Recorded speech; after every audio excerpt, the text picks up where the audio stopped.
किसान वर्ग है या जो गांव का छोटा व्यापारी है, जो एग्रीगेटर है छोटा सा, और उसे अपने भाव माल को औने पौने दामों में बेचना ही पड़ता है। ये प्रॉब्लम हम किसानों के साथ में ही क्यों देखते हैं, बाकी चीजों में ऐसा क्यों नहीं है? जी। आपने मान लीजिए बहुत अच्छा कोई टी शर्ट का फैक्ट्री बनाया, तो आप आराम से ऑनलाइन जाते हैं, लिस्ट करते हैं, बेचते हैं।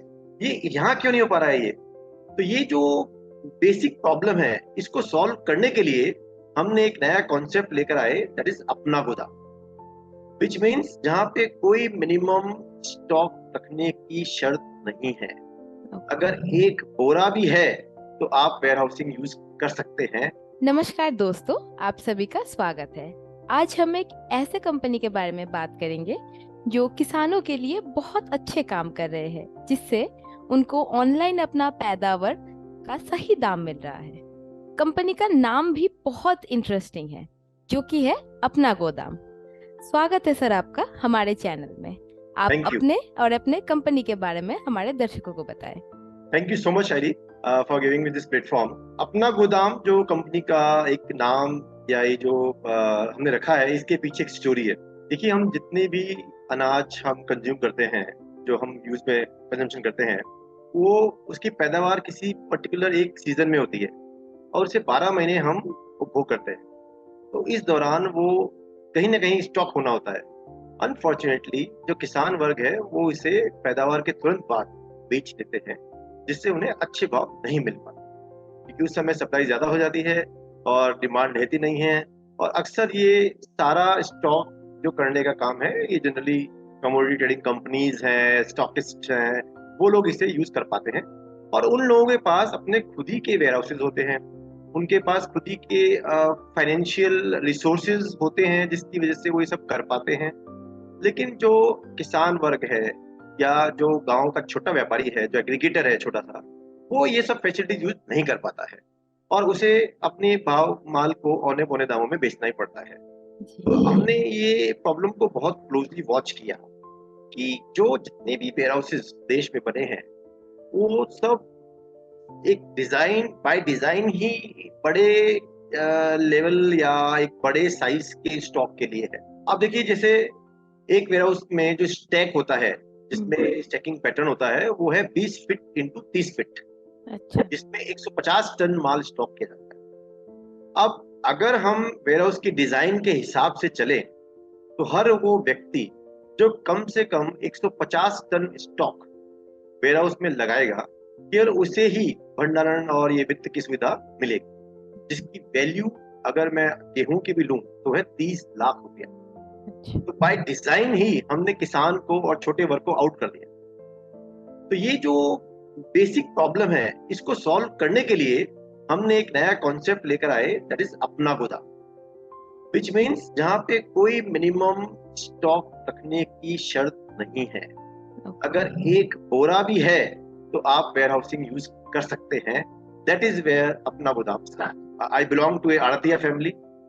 मेरे मेरे फादर और हमारी जो फैमिली है, वो पूरे अनाज के ही काम में इन्वॉल्व थी। और 2003 नवंबर में मैंने सीए करने के बाद और सीएस करने के बाद में फादर का बिजनेस ज्वाइन ना करके एक बार 11 साल एक्सपोजर के लिए बैंक ज्वाइन किया। और वहां मैंने एचडीएफसी बैंक में छोटे से उसको बहुत बड़ा होते हुए देखा।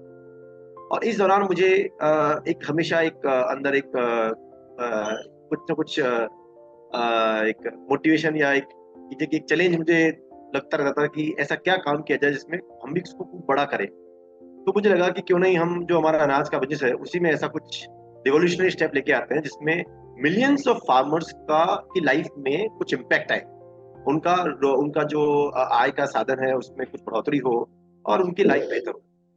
इसलिए हमने अपना गोदाम के नाम से ये वेयर हाउसिंग कंपनी की शुरुआत करी। तो सर, ये जो अपना गोदाम है, इसको शुरू करने का जो आइडिया है, वो आपको कब और कैसे आया सर? हाँ, इसके पीछे भी देखिए बहुत अच्छी कहानी है।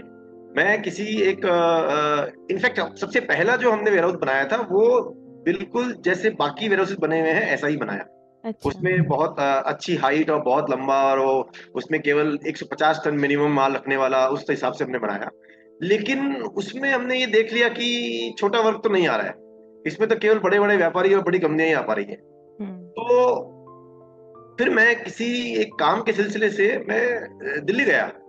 और वहां मुझे एक दिन रात को स्टे करना पड़ा। अच्छा। मैं ठहरा एक ओयो के होटल में। और वो होटल कैसा था, एक कॉलोनी के अंदर एक घर था 3 BHK, जिसको उन्होंने होटल के रूप में कन्वर्ट किया और एक अफोर्डेबल लिविंग स्पेस बनाया हुआ था। तो मुझे उस दिन स्ट्राइक किया कि हम क्यों ये बड़े स्केल के और बड़े बड़े शेड्स बनाने के लिए पीछे भाग रहे हैं। क्यों नहीं हम बंद पड़ी हुई फैक्ट्री, शेड्स, गोदाम जो काम नहीं आ रहे हैं, उन सबको यूज करके एक फार्मर को अफोर्डेबल, जहाँ कोई मिनिमम क्वांटिटी की कंडीशन ना हो, एक ऐसा ऑप्शन दे रहे हैं। तो उधर से ही मैंने ये सोच लिया कि हम भी जो है वेयर हाउसिंग बिजनेस को ओयोनाइज करेंगे। एक टर्म दिया हमने, ओयोनाइजेशन ऑफ एग्री वेयर हाउसेस। तो हमने उसके बाद में आके एक नया प्रोडक्ट लॉन्च किया और हमने एक एड दिया पेपर में कि जिस किसी के पास कोई बंद पड़ा शेड है या कोई फैक्ट्री है जो काम नहीं आ रही है, तो आप हमें बताएं, हम उसे रिपेयर करके वेयर हाउस में कन्वर्ट कर देंगे और जो भी किराया आएगा उसका 50-50 शेयरिंग कर देंगे। तो ये जब हमने पेपर में ऐड दिया तो मेरे पास 6,000 कॉल आए। तो वो ये बताता है कि हमारे देश में, मतलब इनफैक्ट वो केवल राजस्थान में ही आए। तो अच्छा। अगर राजस्थान में केवल एक स्टेट में ही 6,000 ऐसी स्पेस है अवेलेबल, तो पूरे देश में आप सोचिए कितने बहुत इनफैक्ट होंगे जी। तो ये एक बहुत बड़ा बूस्ट था हमारे लिए कि हम अब बिना कोई कैपिटल एक्सपेंडिचर किए, बिना कोई फिक्स्ड रेंट किए, हम लोग रेवेन्यू शेयरिंग मॉडल में वेयर हाउसिंग स्पेस को बहुत बड़ा बना सकते हैं। तो इसलिए हमने फिर वेयर हाउसिंग लॉन्च सर्विसेज को वेयर हाउसेज बढ़ाना शुरू कर दिया। एक वेयर हाउस से 2, 4, 5, 8, 12 वेयर हाउसेज कर लिए। और फिर धीरे धीरे हमने देखा कि देखिए, जो वेयर हाउस में किसान माल लेके आते हैं वो केवल भंडारण के लिए ही नहीं आते। इसके पीछे उनका एक उद्देश्य और भी है। वो उस माल को गिरवी रख के उस पर कुछ समय के लिए लोन भी लेना चाहते हैं, ताकि अच्छा। उनका जो लिविंग है वो अच्छे से हो पाए और उन्होंने जो खाद बीज के लिए पैसा उधार लिया वो चुका पाए और उनका एक लाइफ रूटीन में चल पाए। जी। That is called commodity financing. तो अक्सर जो बैंक्स हैं उनकी एक बैंडविड्थ इश्यूज होते हैं कि वो छोटे छोटे कस्टमर्स को कमोडिटी फाइनेंस नहीं दे पाते। जी।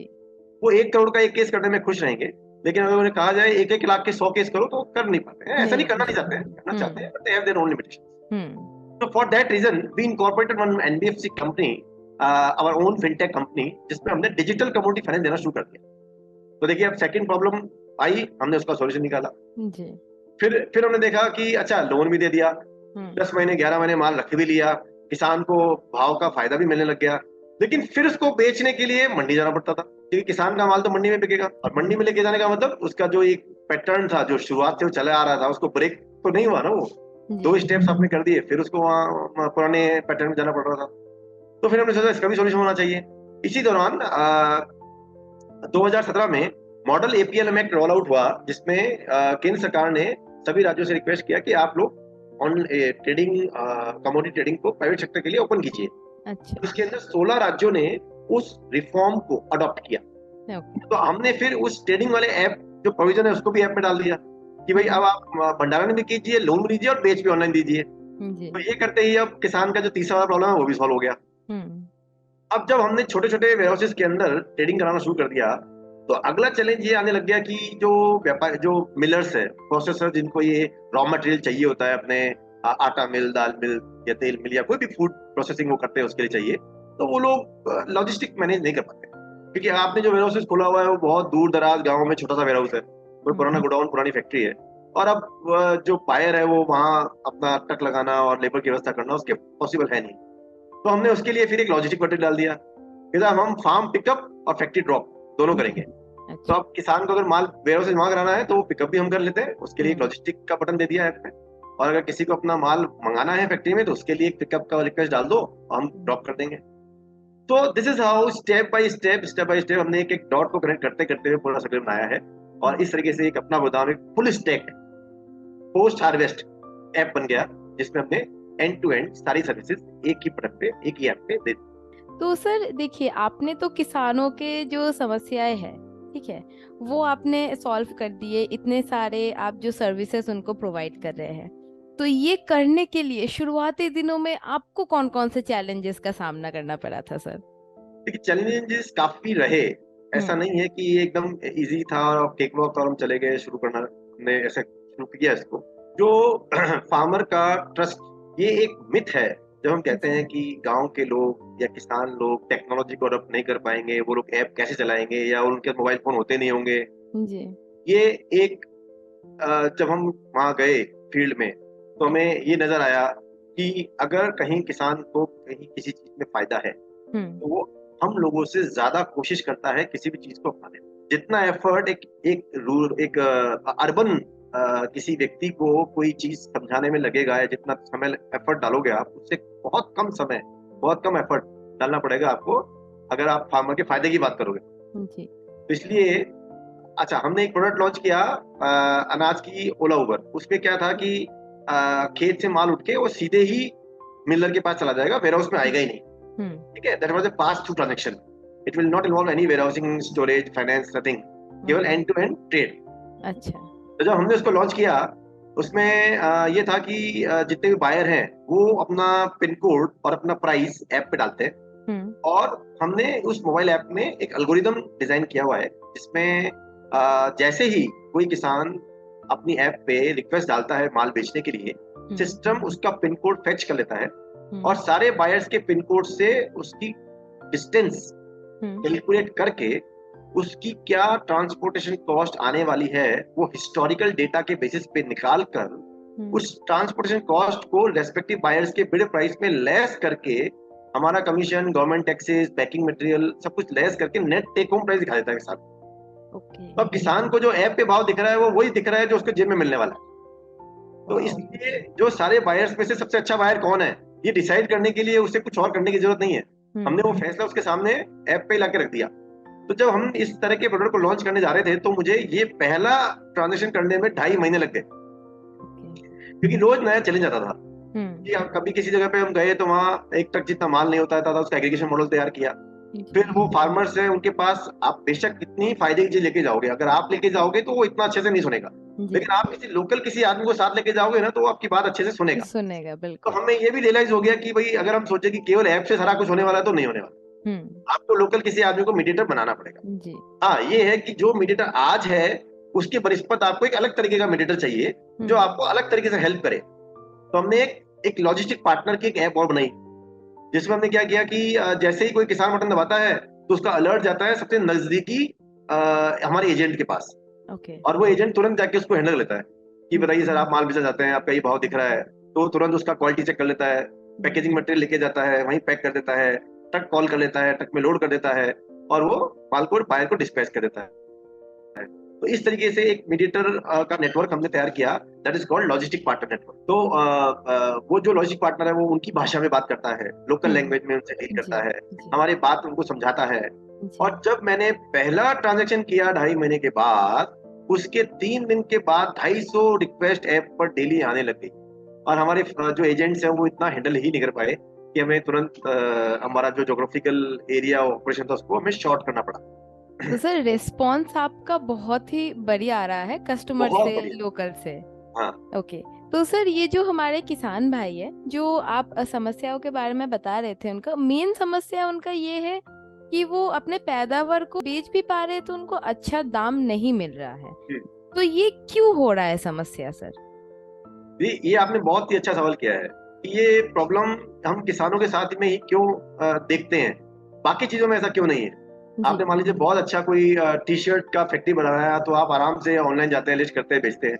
ये यहाँ क्यों नहीं हो पा रहा है? ये इसका कारण ये है, देखिए, agriculture is a state subject और हर स्टेट का अपना एक एपीएमसी लॉ है और यह एपीएमसी लॉ रेस्ट्रिक्ट करता है कि लाइसेंस ट्रेडर के अलावा कोई और आदमी किसानों की अनाज को बिकवा नहीं सकता। अगर आप बात करेंगे फल सब्जी की, तो फल सब्जी पूरे देश पे डिनोटिफाइड है, उसके लिए कोई लाइसेंस नहीं चाहिए, कोई रेगुलेशन नहीं है, कोई भी आदमी व्यापार शुरू कर सकता है।